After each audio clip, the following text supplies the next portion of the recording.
Intermediate Hindi के विद्यार्थियों का साहित्यिक हिंदी की कक्षा में स्वागत है। आज हम सबसे पहले पाठ्यक्रम पर अध्ययन करेंगे। प्यारे विद्यार्थियों, पाठ्यक्रम को अगर आपने गहराई से अध्ययन कर लिया तो आपके नंबर अच्छे से अच्छे आएंगे।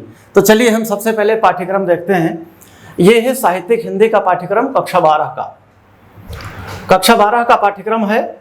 इसमें हम बिंदुवार देखेंगे कि ये दो खंडों में है, खंड क और खंड ख।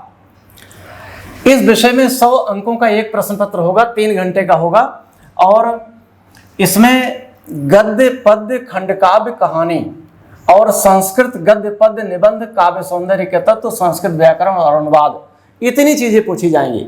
मतलब मोटे तौर पर गद्य, काव्य, संस्कृत खंड, निबंध, कहानी और व्याकरण, इतनी चीजें पूछी जाएंगी।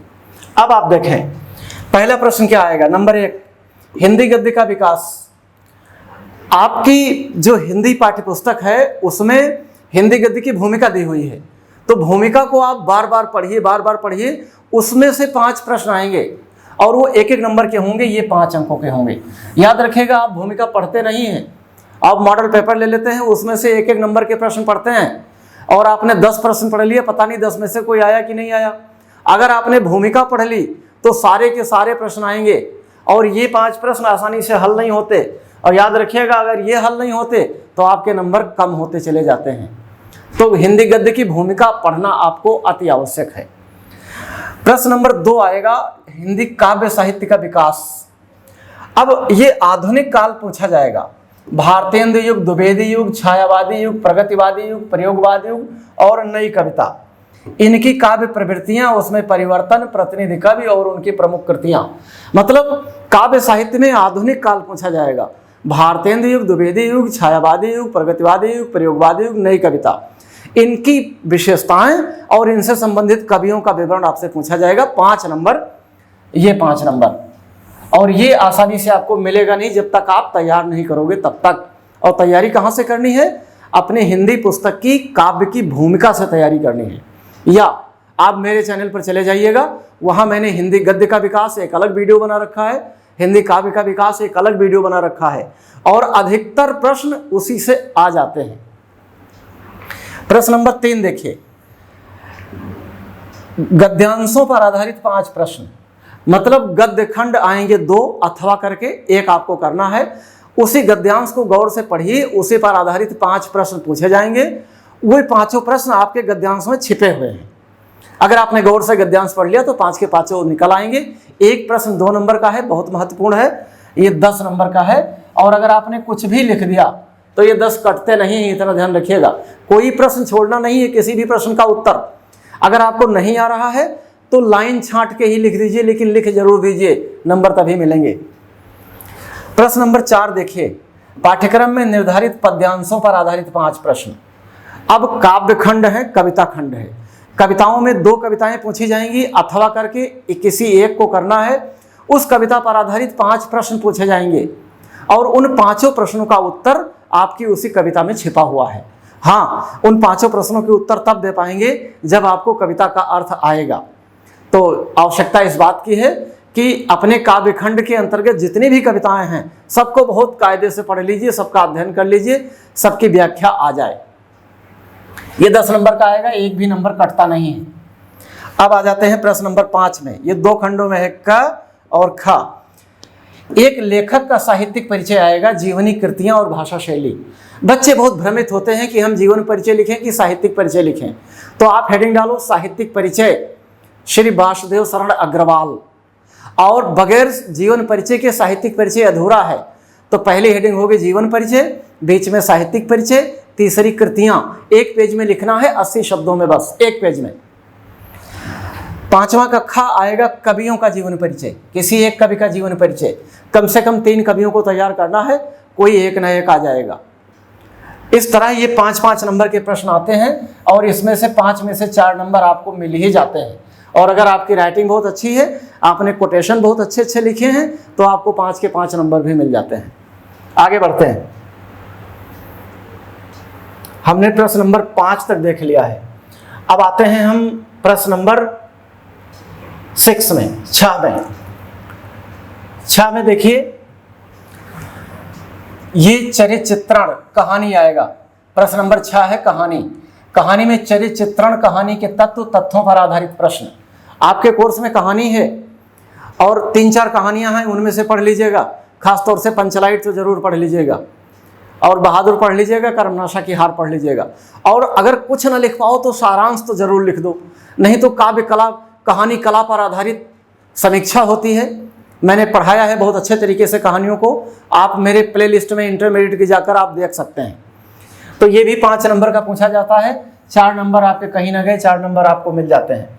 फिर 7वां प्रश्न है खंड काव्य। एक खंड काव्य आता है। अब ये खंड काव्य जनपद और मंडल वाइज आता है। आप ये पता लगा लीजिए कि आप किस जनपद के निवासी हैं, किस मंडल के निवासी हैं, और उस मंडल में कौन सा खंड काव्य पढ़ाया जाता है।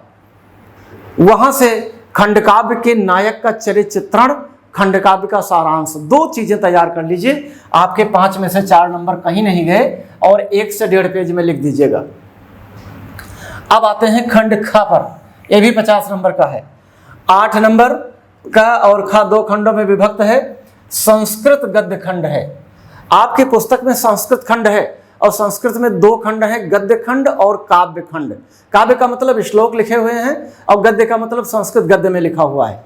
तो 2 गद्य खंड आएंगे, 2 में से 1 का हिंदी अनुवाद आपको करना होगा, संदर्भ सहित। 2 नंबर संदर्भ, 5 नंबर की व्याख्या, इस तरह 7 नंबर मिलेंगे। अगर आपने ये सही कर दिया तो 7 के 7 मिल जाते हैं, कोई नंबर नहीं कटता। ख आता है निर्धारित पाठों के संस्कृत पद्य का संदर्भ सहित हिंदी में अनुवाद। ये भी 7 नंबर का है। श्लोकों का हिंदी अनुवाद। श्लोक एक तो ऋतु वर्णनम आपके पास है, और सुभाषित रत्नानि। इन दोनों में से 2 श्लोक पक्के रखे हैं, मान के चलिएगा। ऐसे मान लीजिएगा कि जैसे पेपर आउट है। अब प्रश्न नंबर 9 आता है पाठों पर आधारित अति लघु उत्तरीय प्रश्नों का संस्कृत में उत्तर। आपके गद्य और पद्यांश पर आधारित 2 संस्कृत में उत्तर आपको लिखने हैं। ये 4 नंबर का है। थोड़ा सा मुश्किल बैठता है, लेकिन अगर आप थोड़ा सा अभ्यास करेंगे तो ये भी ठीक हो जाता है। लिख जरूर दीजिएगा कुछ ना कुछ। अब प्रश्न नंबर 10 में आते हैं, जो कि क और ख में बटा हुआ है, और ग में भी बटा हुआ है।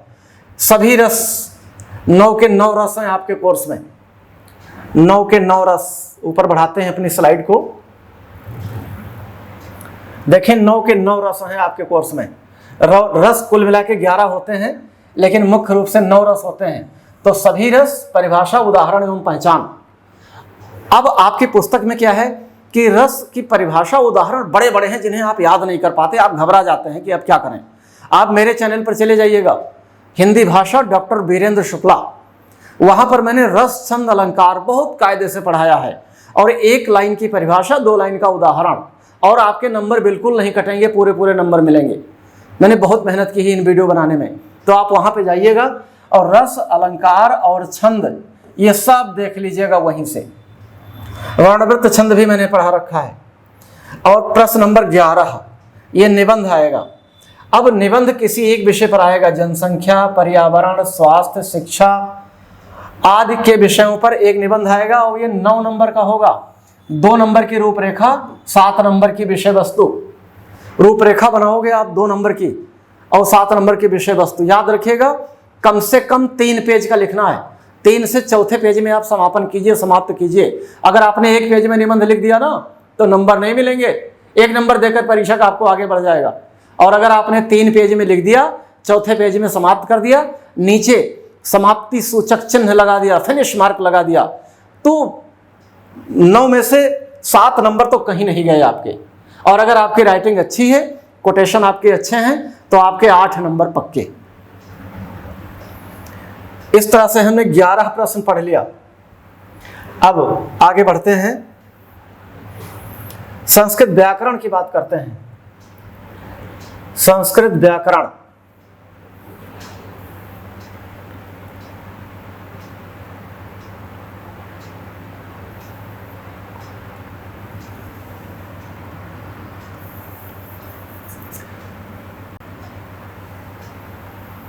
संस्कृत व्याकरण बहुत इंपॉर्टेंट है बच्चों।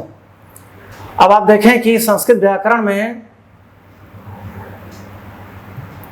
ये संधियां हैं। पहले स्वर संधि, 12 का में स्वर संधि है। तो एचो एवायावह एंग पदांतादति एंग पर रूपम, ये 3 नंबर की पूछी जाएगी। व्यंजन संधि में स्तो, सूचना शुचु, इष्टनाष्टु, झलाम झसझस, खरिचा, मो अनुस्वार, तोरली अनुस्वार से यही पर सवर्ण। विसर्ग में विसर्जनीय से सह, सजसोरु, अतोरोर पुलुताद पुलुते, हसिचा रोरी। इन्हें देखकर घबराइएगा नहीं, ये सूत्र हैं। मैंने जो संस्कृत व्याकरण इंटरमीडिएट का वीडियो बनाई है जो मैंने, उसमें मैंने इन सबको बहुत सरल कर दिया है। आपको कुछ करने की जरूरत ही नहीं होगी, आप तो बस वीडियो देखते रहिए, बात को समझते रहिए, सब समझ में आ जाएगा।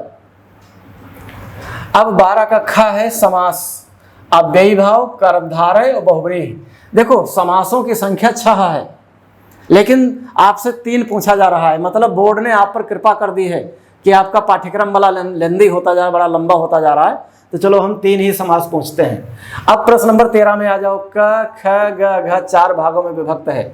शब्द रूप, धातु रूप, प्रत्यय, विभक्ति परिचय। अब विभक्ति परिचय देखिए। अभिता, परिता, समय, अनिक्षा, हा, प्रतियोगी, अपि, एनांग, विकार, सहयुक्ते, प्रधाने। इन्हें देखकर आप घबराइएगा नहीं। विभक्ति का मेरा एक वीडियो अलग से है। मेरा दावा है कि अगर आपने एक बार वीडियो देख लिया तो आपको दोबारा कुछ करने की जरूरत ही ना पड़ेगी। मैंने बड़े सरल तरीके से समझा करके ऐसी बातें बताई हैं कि आपके दिमाग पर सीधे छप जाएगी, नस नाड़ियों में समा जाएगी, विभक्ति निकलेगी ही नहीं। सब 2-2 नंबर के पूछे जाएंगे। और अंतिम प्रश्न है 14वां। हिंदी वाक्यों का संस्कृत में अनुवाद। 2 वाक्य, 2 वाक्यों का संस्कृत में अनुवाद, ट्रांसलेशन करना आएगा। जैसे आप अंग्रेजी में ट्रांसलेशन करते हैं, ऐसे हिंदी वाक्यों का संस्कृत में अनुवाद करेंगे। जैसे वह जाता है, आपको लिखना है सह गच्छति। वह बाजार जाता है, वह विद्यालय जाता है, सह विद्यालयम गच्छति, सह आपणम गच्छति। इस तरह कर देना है।